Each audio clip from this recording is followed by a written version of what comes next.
मित्रांनो, आज आपल्यासोबत लक्ष्याचे मालक नवनाथ शेठ आहेत. नवनाथ शेठ, आपलं स्वागत आहे आपल्या चॅनलवर. नमस्कार.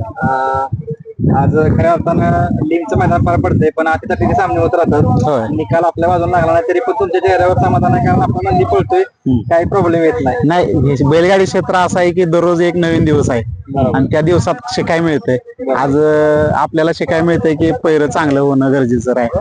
त्या पैऱ्यात काय 19-20 जरी झालं तर त्या गोष्टीला आपण ऍक्सेप्ट करणं गरजेचं आहे. आता म्हणजे मैदानात जिंकतं तेव्हा सगळे सोबत येतात, पण आज हार होते त्यावेळी काय वाटतं एकंदरीत, म्हणजे कसं एक अनुभव असतो तुमचा तो? नाही, हार जरी झाली तर आम्ही कधी खचून गेलेलो नाही, कारण की आपली वस्तू कधी कमी पडलेली नाही. त्याच्यामुळे आपल्याला तो आनंद आहे की बाबा जरी हार जरी झाली तर म्हणजे आज बकासूर सारख्या आज आपल्या सेमीत होता देव जो, त्याच्या बरोबर पळायचा योग अजून आलेला नाही, पण आज सेमीत पळायचं एक सोबत पळायचं समाधान झालं. आता तुम्हीच त्या प्रश्नाचं आम्हाला विचारलं, तुम्ही उत्तर दिलं, पण तो प्रश्न आमचा आहे की ती जोडी कधी पळणार आहे? काय बघू आता, मोबाईल शेट कधी मामा कधी म्हणतात त्यांच्या हिशोबाने मग करू पहिला. म्हणजे प्रयत्न 100% दोघांच्याकडून होत आहेत. हा, होतंय. कधी कधी काय होतंय, आम्ही ज्या वेळेस विचारेल त्यावेळेस बकासूरचं झालेलं असतंय नियोजन, किंवा मोबाईल शेटचं 1-2 वेळा झाला आपण पोळूया, मग आमचं झालेलं होतं. मग एखाद्याला शब्द दिलेला असतो तो डावलू शकत नाही. त्यांच्याकडून पण तेच होते ना आमच्याकडून तेच होते. महाराष्ट्राची लाडकी जोडी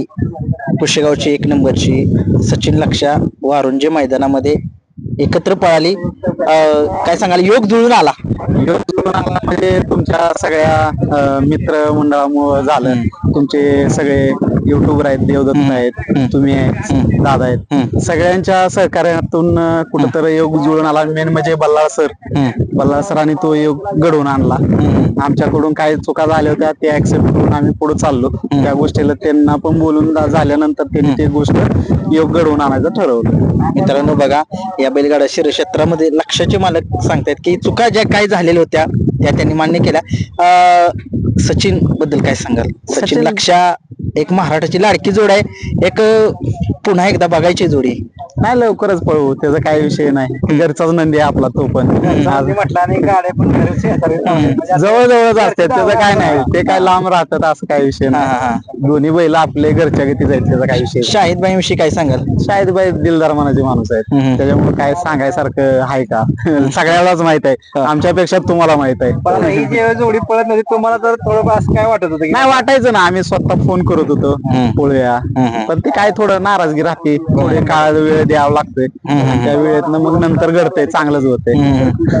आणि मला डॉक्टरांचं तुम्ही आता नाव घेतलं, त्यांनी एक म्हणजे घडवून आणलं, कसं काय म्हणजे आता ही जोडी पळवायचा निर्णय कसा कधी झाला होता काय? नाही, त्याच्यात कसं झालं, वारंजीत पाटलांच जवळच गाव आहे. मग पाटलांनी त्यांना सांगितलं की मला शेजारचं मैदान आहे, आतापर्यंत चांगले आपण मोठ्या मोठ्या ह्याच्यात नाव केले, पण शेजारचं मैदान आहे म्हणल्यावर ही जोडी पळावी.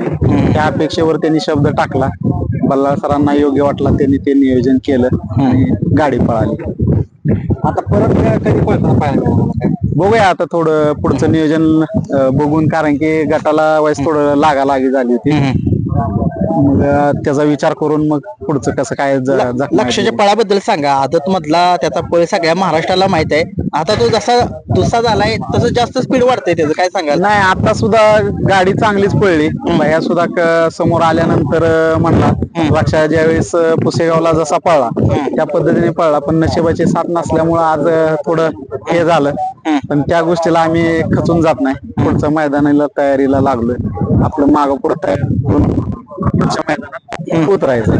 आता पुढचं नियोजन कसं असणार, कुठल्या मैदानात असणार आपलं लक्ष? पुढचं अजून काही झालेलं नाही, थोड्या इजा झालेल्या आहेत त्या बघून, बॉसला बोलून, बल्लाळ सरांना बोलून मग दाखवून. नॉर्मल आहेत ना? हा, नॉर्मल आहेत, पण त्यांचा जो काय सल्ला आहे किंवा काय आहे ते त्यांच्या सल्ल्यानुसारच पुढं चालतंय. नक्कीच शेठ, आता जास्त काही बोलत नाही, कारण प्रत्येक वेळी आपलं नंदी नाव करतोय. अजूनही चांगलाच लक्ष पळत राहील, तुम्हाला शुभेच्छा असेल. धन्यवाद.